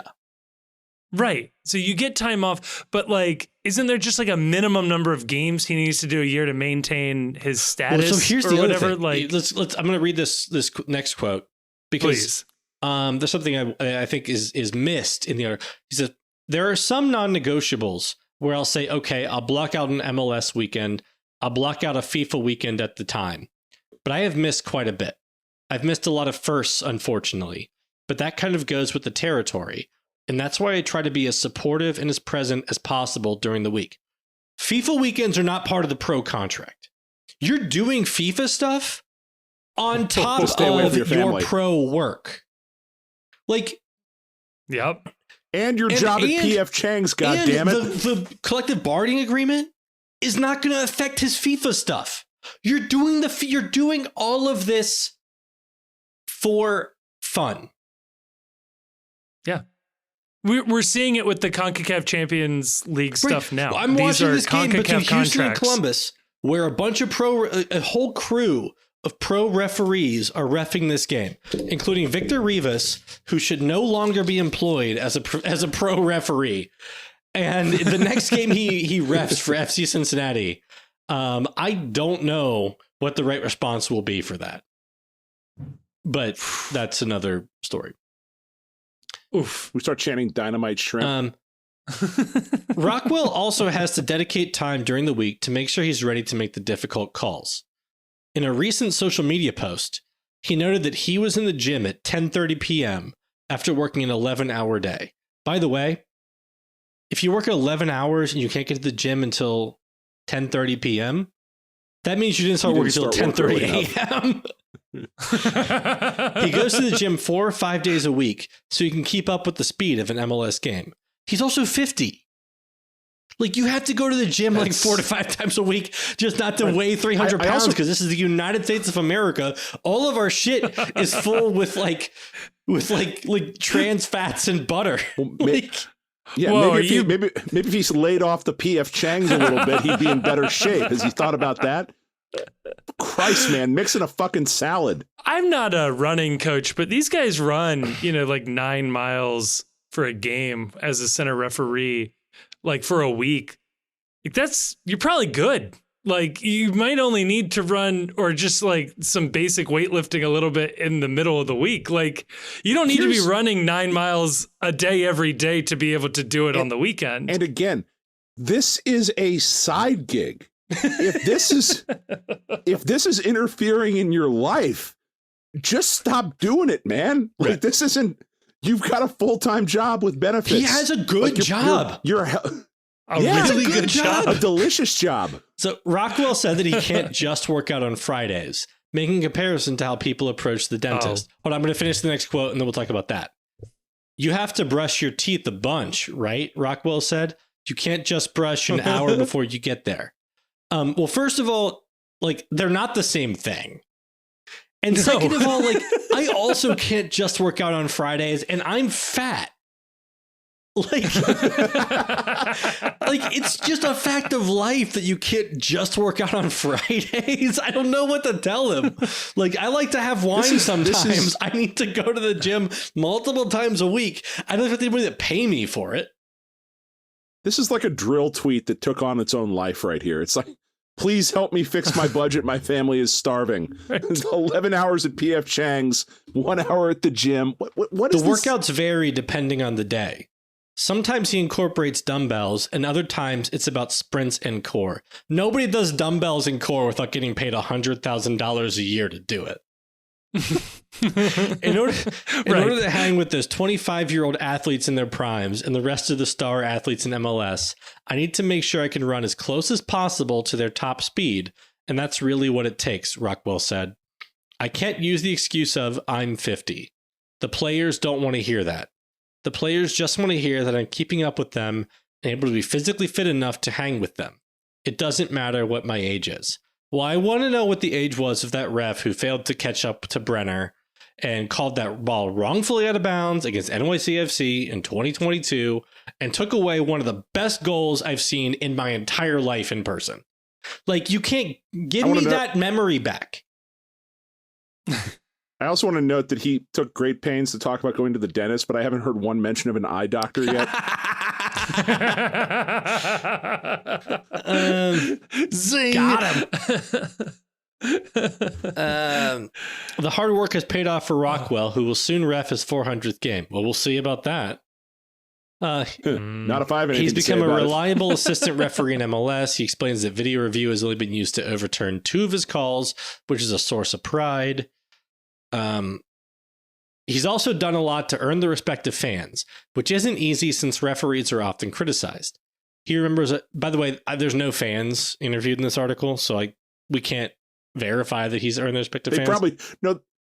They probably did interview fans, and they just got laughter that they didn't know how to translate into a written post. He remembers a trip to Foxborough where he spent an extra long time checking the net in front of New England Revolution fans. The effort resulted in the fans chanting, "Check the net," with one person saying, "This is a premium check right here." Rockwell played into it, exaggerating the work and signaling to fans that he couldn't hear them. The veteran referee has also given away his game-used cards. this was a well-meaning gesture meant to inspire young fans to become referees one day. Wow. It didn't work out that way one time in Seattle. I just threw my card in. Let me read a couple paragraphs, then I'll pause because I want to get through this. I just threw my card into the stands and it went to a dad, Rockwell said. I'd given a red card that game to Ozzie Alonso for an elbow. And some fan posted on Twitter that this was the red card that the linesman gave and it was not too good. It was a great call that I made, but it made the Sounders fans think that I was showing off the fact I gave a red card. So sometimes that doesn't come in good use, but I've learned and I've been more selective about who I hand them to.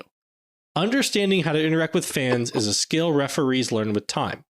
Rockwell now understands the types of people he can interact with during a game.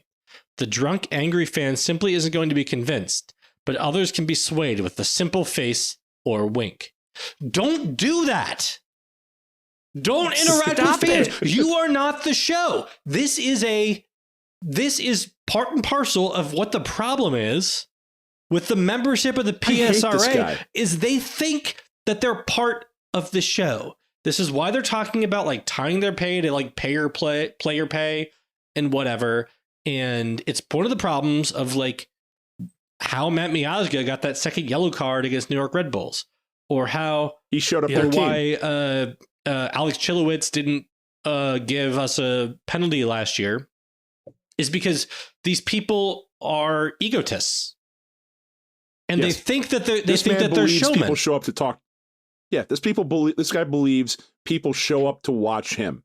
And that they want to receive this yellow card or this red card from me. I'm doing them a favor. It's like, you weirdo. If a red card was handed out to the home team, I'd give it right awarded back to him. I'd hold it up right in his face and then throw it back to him like a playing card. I am shocked he didn't just get showered with trash. Like what a cocky move. What a dweeb. You imagine Guido handing out a card after that infamous USL game. I'm gonna skip ahead because most of this is just about like what he enjoys about refereeing and like stuff. But I'm gonna go to the last couple paragraphs because I don't need him humanized. Please skip. It says Rockwell was supposed to be an assistant referee for this past weekend's game between Inter Miami CF and Orlando City, another big one for the league. But he was home once again instead of running the sidelines. It's tough for him because he loved being out there interacting with coaches, players, and fans. You should not be interacting. It's not about you loving interacting with people. Right. No. He's hoping that a resolution comes soon. If I was just looking short term, I would be out there next weekend refereeing my 400th overall game, Rockwell said. But I am looking long term, not just for me, but for the referees that will take my place someday. Some of them are taking your place right now, and you're shitting all over them. They're going to be the ones that benefit more than I will. I can't wait to come back. I miss the MLS field so much, and I hope to be with the players, coaches, and fans as soon as possible. Until then, I will continue training for that first game in 2024, whenever that may be. This man, I despise this man. I don't know what his goal was in doing this interview, but it was exactly the opposite. Because now all I can think about is just what a dickhead. Like I just picture a man like slowly and sadly jogging on a treadmill alone at 9:00 at night, genuinely sad because of all the fans he thinks that are missing seeing him at these games. Like he clearly has a view of his importance to the game that is beyond what somebody who is supposed to be a neutral arbiter should have. We should not know your name. You should not have a relationship with fans. We should not notice you. Then you've done your job. This makes me think, I mean, I don't want to make this more about politics, but kind of like the Supreme Court. I think the goal here, expand the pool, baby. When you've got all of the power concentrated in just the handful of PSRA referees, they are given the ability to think that they are, in fact, a part of the show. I would love to see PRO go out and hire a lot more referees and have a full training program, and sure, pay them nice salaries so that it can be their full-time salary, but we need a lot more. And you just need more people so this guy at 50 isn't doing 400 games, and that there can be a younger, more athletic person who doesn't need 10 hours of training a week to maintain running up and down a sideline, can fill in. And if there are enough of them, it might demonstrate to them that they are not, in fact, the reason why people show up. No, usually when you know a ref's name, it's because they're awful at their job. Yeah. Or there is something strange about them where they've tried to make themselves the show. It's like, if you ask people to name like baseball umpires, most people know Joe West and Angel Hernandez. Why? Mm-hmm. Because they were pricks and they made it all about them when they were umpiring a game. Right. If you ask people to name NFL refs, you know, people can name some of. If you're a sicko, you know who the refs are, but otherwise, Ed it's Hockley, the one guy swole. with Ed Hockley with the biceps, the one guy that did like 30 arm curls and 1,000 push-ups before taking the field, so he was all pumped up. The only refs you should know the names of are pro wrestling referees, because they're part of the storyline. They're supposed to be part of the storyline. Right. You should know Little Nate, Charles Robinson. You should know Earl Hebner. You should know Brandon Toll. You should know the guys that are out there that are part of the story taking the bumps. But if you're not actually scripted to be a part of the goddamn show, I should not know who you are. Or they are supposed to be a part of the show, and MLS is all scripted, and that's why there's 3 teams, and they want their pay to be to be comparable to the players. Well, so maybe that's why. Is that why Miazga got suspended, because he went into business for himself and didn't stick to the script at the end of the match? Yeah. Mm-hmm. And then like you have folks like we have purposely, by and large, not mentioned referees by name until they've put themselves forward and like made themselves part of it. And like one of the way to make yourself part of it is to be like Chris Penso and be in charge of like assigning referees for multiple college conferences, and then send out threatening emails saying, if you sign up to be a replacement referee for MLS, I'm not going to assign you to college conference games. And like, that's not pro-labor either. That's somebody, and that's one of the issues that we've like talked about, is like, these people they're not just labor, they're also like management in other contexts, and they're clearly not supporting, working people in their other contexts. So like, what do we? They are the villains. So, and I'm not saying like that makes them wrong in this either. All I'm saying is what we said last episode, which is, let's talk about the specifics about what they're demanding, right? And they're demanding that like the entire spend on referees double and go straight into their pockets. And that's not what... Yeah. I don't think it's warranted by performance. And I don't think MLS thinks that. And MLS has said like, take it or leave it at this point. And or need, I'm fine with doubling a salary. Right. If you're on minimum wage, or if you're on, keeping up with the cost of living type stuff. Or if the demand was that you now have to be full time and commit to this job full time. I support a massive increase in investment in the spend on referees to have a big stable of professional referees full time. And we're attracting more talent.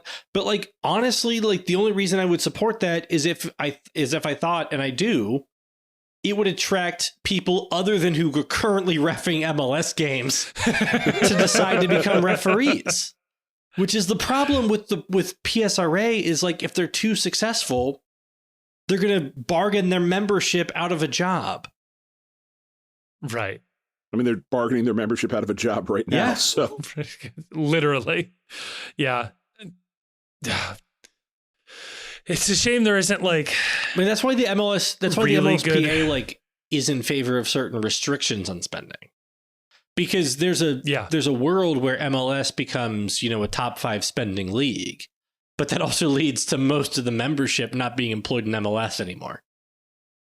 Right. Or no Americans being employed, right? So, or also that if, you know, this spend in MLS increases dramatically and you end up with stratification like you have in European leagues, it might lead a lot of other teams to think, well, there's no point in spending to keep up with the Joneses. So you're better off in a league to a certain extent where spending rises slowly. Yep. And everybody rises spending versus just a few big teams being able to blow the roof off everything and then everybody wages being depressed. Like if overnight you said, if overnight the MLSPA was successful in saying like the minimum MLS salary needs to be $500,000 a year, that probably doesn't end up with Brett Halsey making $500,000 a year. That ends up with Brett Halsey playing in USL. Suffering from success. Yeah, a Brett Halsey type player would not vote in favor of a rule change like that. I don't know their exact structures, but yeah, something along those lines. Man, what a great book club. I just want to go get some P.F. Chang's right now, honestly. It's the most fried green beans. Headquartered in Arizona, right to work state. Yeah, right to work state. Stay woke. Not an accident. Not an accident there in Arizona. Oh, God. Well, that'll do it for part 2. Part 3, we've got Shwy back from Jim Trace and the Makers. Going to talk to us about this weekend, and that'll do it for a show. So let's get on over there.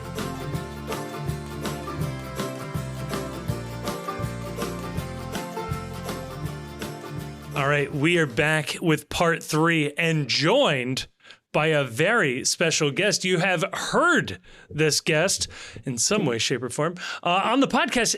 He is one part of Jim Trace and the Makers. We're joined by Shwy. They do all the music on the podcast. Shwy, how you doing this evening, man? Guys, I am wonderful. It is always a pleasure talking to you. I'm so happy to be back. Looking forward to getting into it. So is the name change official? Are we going like with the one name like Cher? Is it just Shwy now? Are you officially, are you super rock and roll about this or what's going on here? You know, I've gone by Shwy my entire life and I've never like considered it as like, wow, this is like a, you know, I could really just lean into the one name, you know, alias. I guess so. Yeah. I mean, I'll just be people, I guess, know me on the Discord. They see my full name, but you know what? I'll forever go with Shwy. And yeah, it'll be like, you know, I'll just have the same mystery as like Prince or Cher. Exactly. Like or Madonna, you know, I'd love to be held in that high regard.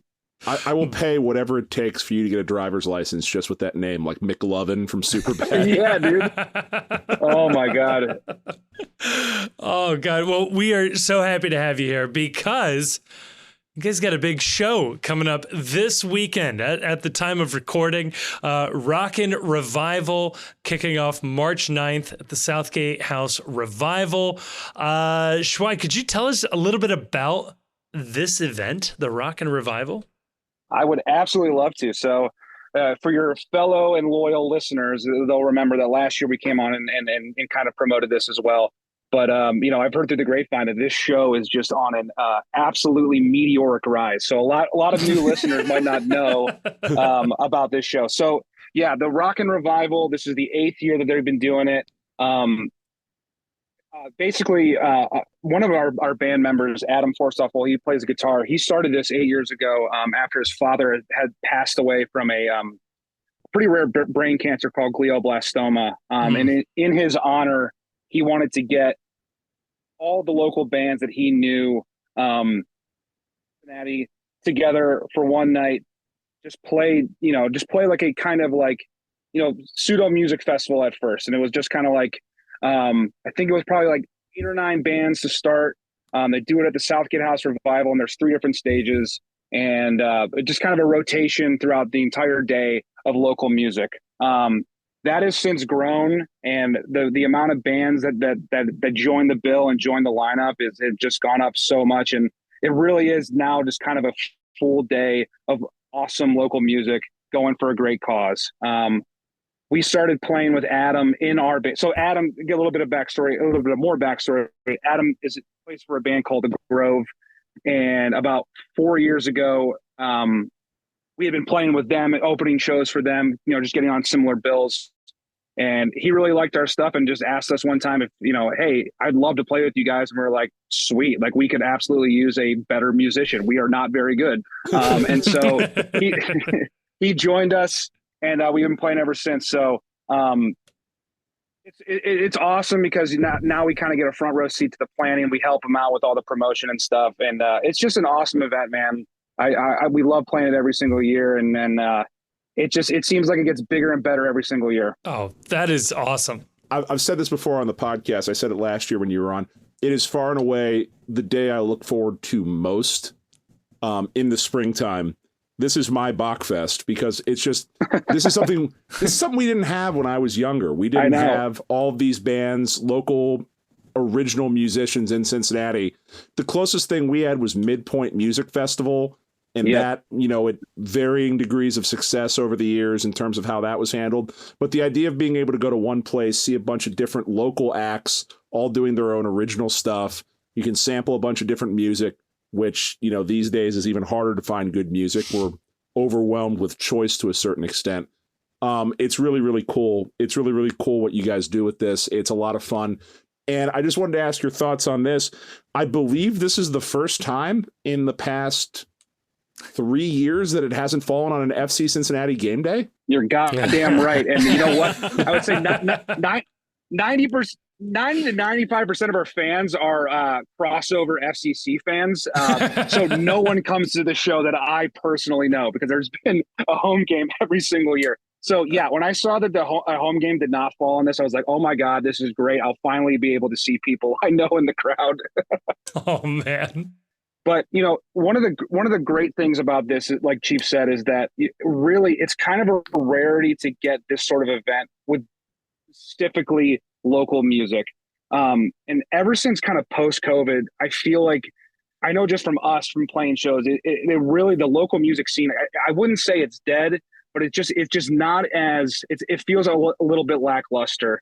And slowly it's kind of, it feels like it's kind of, on the incline, but this has been an event that has stayed consistent throughout everything. And it's a great way to for us to, work with some other local bands. There's always local bands that we don't know that we meet and we go, oh my God, these guys are great. And we can always swap information, maybe get on a show later in the year.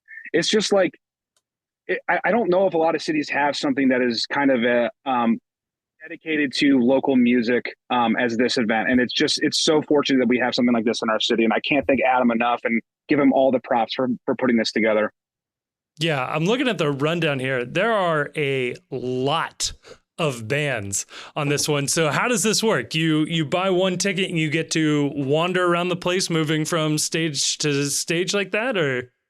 Exactly. So if people are not familiar with the Southgate House, they have 3 rooms. They have a lounge. They have an upstairs that's called the Revival Room, and then they have a main stage, which is the Sanctuary. So Adam has staggered all these local bands that they're starting. I believe it's almost like on 15-minute increments. So you can always catch every band if you wanted to, at least part of their set.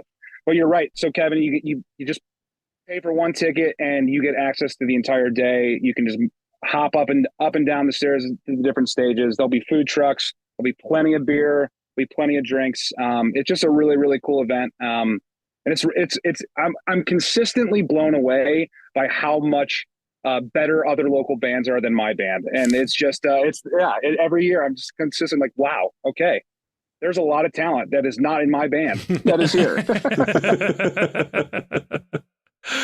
But you guys go on, it looks like 7:00 in the Sanctuary. If people do want to hear the band that they have, I don't know, maybe heard on this podcast.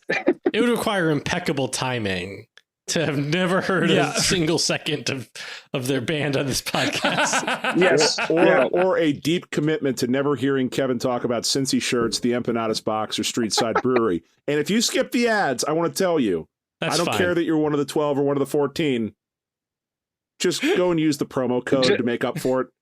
You can skip the ads. I just want to forewarn people, because we are the music on this podcast, we are also contractually obligated to give a Cincy Shirts ad during our set. So that will be happening at some point. I apologize in advance. But that's just how it goes when you sign these big contracts. And God forbid you guys start playing radio or something, and the postcast just starts playing suddenly through the speakers. It could be It's like a terrible. YouTube ad. Like we're going to stop 2 minutes into the song and read the ad. Like that's So just how it goes. Crystal. Yeah. Exactly. Very apropos right now. Yeah, Kevin's going to hop up on stage and joining me to talk about all that and more. I'm going to do my best not to speak at all. I did want to ask you though, self-indulgently, has anybody ever heard about you from the podcast? Have we been a net good for you guys, or are we just using you? No one is. I would love to say millions of people have reached out to us and said, "Oh my God, your band has changed my life after listening to the podcast." I cannot say that. But I will say that, like, I think I even texted Chief this once, that we have definitely seen an uptick in our monthly Spotify users, and that number has held steady. So I'm going to give you guys the credit for that the stability in our 70 monthly listeners in Spotify. Thank you so much. We did it. It's the postcast. It must have been at 58 before. Oh, we were hovering around like 45. So now that we're up to 70, my God, sky is the limit. We have dozens of listeners. You get dozens of dimes a year in royalty streaming fees. Hey man, we all got to eat. Yeah. I'm just going to edit your answer to just be that we have sent you millions of people and they all love you. Well, there you go. Well, yeah, I don't know. Shwy, is there anything else about this event? How do we get tickets? Yeah. If you want to go to this event, what do you do? What's the situation? Yeah. What's the setup for this? If there isn't a link that you can purchase tickets online, I can get you guys that. So maybe you what do podcasters say? Include it in the show notes. Is that something you guys do? Yeah. Maybe you can include it in the show notes or tweet it out. But as always, you can definitely get tickets at the door as well. I think they're a little bit more expensive at the door. I think you get a bit of a discount, but you know what? It's all going to a good cause. 100%. I believe 100% of the proceeds go to the John Forsthoefel Glioblastoma Foundation. And I believe Rheingeist always donates at least $1 of all Rheingeist beer sales that happen at the Southgate House. So there'll be raffles. There'll be other ways that you can donate and purchase, like raffle tickets and tickets for like baskets. My girlfriend actually won the Split the Pot last year. Nice. And a lot of people were side-eyeing me. They're like, wait a minute, you were on stage. Why are you celebrating? This doesn't seem, Adam, how did you guys? So, I mean, I wouldn't mind winning again, but I think I got to keep a low profile on the Split the Pot. One of the most rigged elections in history. Good amount of money too. You are right. $25 at the door, $20 in advance. Plus fees. Plus fees. Oh, well, true. So maybe you should just buy it at the door. You might as well. Will you be taking requests in the Discord, or is the set list already set? Ooh. The set list is set, and let me tell you, we're not great at improv. So I would not get your hopes up if you're screaming out, the lights of Cincinnati or something like that. There's no Mr. Brightside cover coming to us. No. God, I wouldn't subject with a lot of FCC fans in the crowd. I know some of them would love that, but I know the loyal listeners of the Post might not appreciate play the that. lights of Cincinnati. I know. I've been trying to. Everyone in the band's like, "What are you talking about?" It's not hard. It's not hard. Well, they just listen to They just listen to the recording. They're like, "Why would we do this?" I'm like, "Someone asked. I don't know." It's very important. Why do we do this applies to like this podcast. I don't know what to tell you. Like, why do it? I don't know. We just do it. It just happens. No, so much. They've given us an increase in 15 monthly listeners. We have to give something back. We are owed that much. I'll keep working on it, Grayson. I promise. A little birdie told me you might have a couple of tickets to give away for for loyal podcast listeners. Is that true? That's correct. We have been graciously given 2 tickets to Saturday's Rock and Revival that we will be giving exclusively to postcast listeners or for however you guys deem to give them out tickets at your discretion that you can give out to your millions and millions of listeners. And then those tickets will be at the door for said individuals, and you will have a wonderful time listening to some awesome local music. Yeah. So 1 ticket for me and 1 ticket for Grayson. That'll be perfect. Yeah, right. I just bought one. a lot of election rigging going on. Grayson just bought a ticket, so it's me and Chief. Okay. I've already got my tickets. Me and Mrs. Chief are going to be there. Dang, I'm slacking here. So what time does the show go till? The last band on I believe the Grove goes on at 9, and they're kind of like quote unquote the headliner, and then there's one band after them. So the event should be lasting till between 11 and 12. I have to check exactly how they're staggered, but I know the last show on the main stage is 10. Okay. And I think they have some later shows that are going to be going on, like on the Revival Room and the Lounge. But it's going to be an all-day thing, and hopefully we get some decent weather, because there is, there's an outdoor area with food trucks, and it's just always a good time. And then Newport Pizza right across the road. Dude, yes. Chief, I have a pretty vivid memory of the show maybe 4 or 5 years ago of walking into the Newport Pizza Company and just like plopping at your table and just like totally imposing on your night and like being like, oh, you got pizza here? Be a shame if somebody offered me a slice, huh? Yeah, right. I never had Newport Pizza before. Looks like you guys aren't going to finish that one. Shwy, I got to tell you, 1, thank you so much for coming on. 2, you might want to talk to your buddy Adam. Your guys' photo doesn't work on the website. Jesus, you got to be. Come on, Adam. You're in the band, Adam.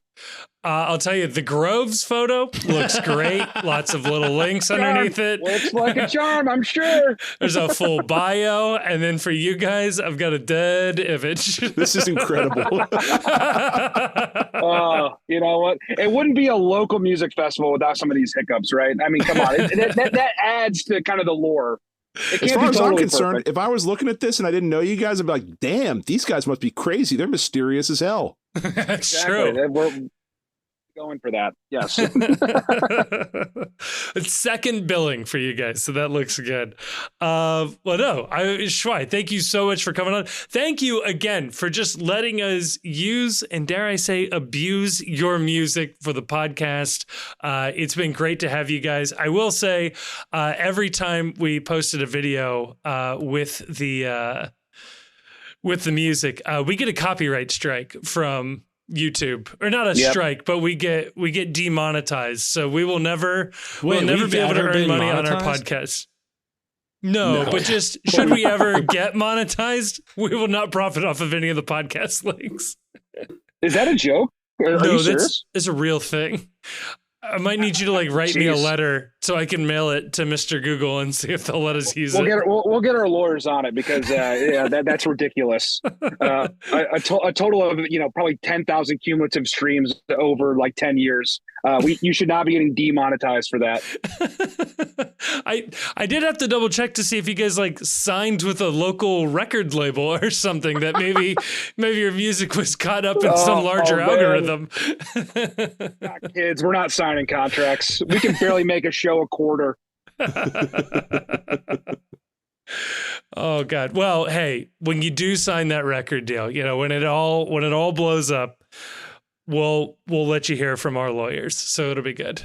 Yeah, but it'll all be full circle. Guys, I can't thank you enough. I always love coming on here, shooting the shit, talking about what's up with FCC, what's up with the the local music world, and it's like I said, it's always a pleasure, and it's so love seeing how much success you guys have had, and then keep on keeping on. And every time we write a new song, I'm like, where could this fit into the Postcast podcast? That is forefront of my mind. Could this be a new intro, a new outro? So, hey, look, to continue writing songs that can grace these airwaves. If you write something for us, I will 100% use it. That, no matter what it is, I will use it. I don't know if people remember our original music. It was also made for us by Das Harks. I used it. If somebody's making something for us, I'm using it. All right. I'm not picky. Well, thanks a lot, guys. And once again, hopefully I'll see everyone out there on Saturday. It's going to be a great time. And yeah, absolutely come up to me after the show. We'll share a beer and we'll shoot the shit in person. Awesome. See you Sounds great. Saturday. Thank you so much, Shwy.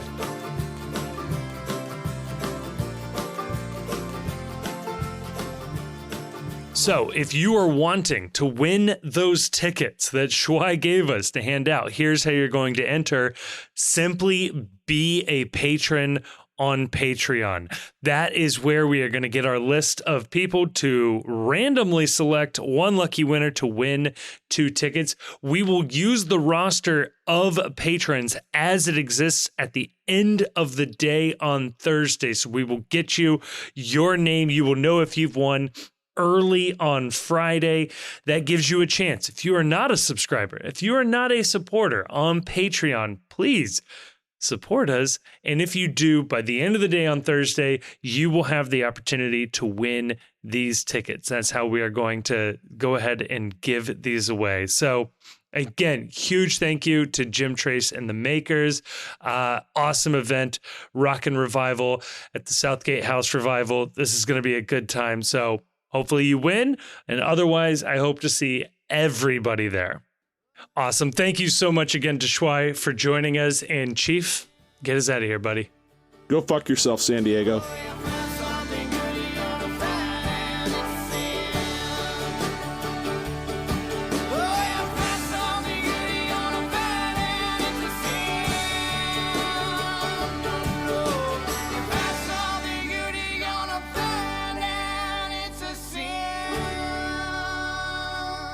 Thank you so much for listening to this episode of the Cincy Postcast. It is a production of The Post Cincy. You can check us out at thepostcincy.com or just click a link in the description to check out some of our written work. It also has links to our social media accounts across all sorts of different platforms, including YouTube, where we are trying to do more and more video content. Please, dare I say it, like and subscribe and leave a comment. But no, that would be really, really helpful. Also want to give a thank you to Jim Trace and the Makers. They're a local Cincinnati band who provided all of the music for this episode. We love having them on board. You can check them out. Again, link in the description of this episode to find out where they might be playing shows next or where you can listen to more of their music. Also want to give a massive, massive thank you to the awesome and very attractive patrons over on Patreon.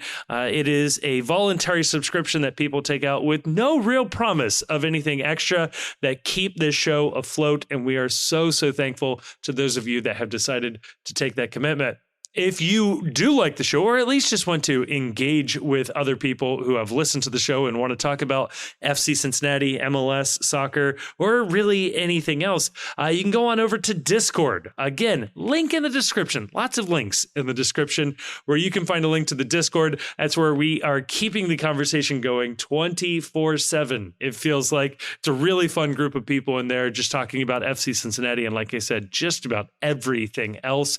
And finally, I'll say it. If you liked this episode, and given the fact that you've made it all the way to the end, I have to assume you either like it or for some reason cannot reach the stop button. Please share this episode with a friend or family member or someone who likes FC Cincinnati. The best way for us to grow is from a personal recommendation from somebody who likes it. And if that's you, please tell other people. And if you don't have any friends, feel free to give us a review on whatever your podcast platform of choice is. We'll take anything we can get. But again, a huge, huge thank you to everybody for listening to this show. I am blown away that anybody listens to this. So again, I well and truly mean this. Thank you so much for listening.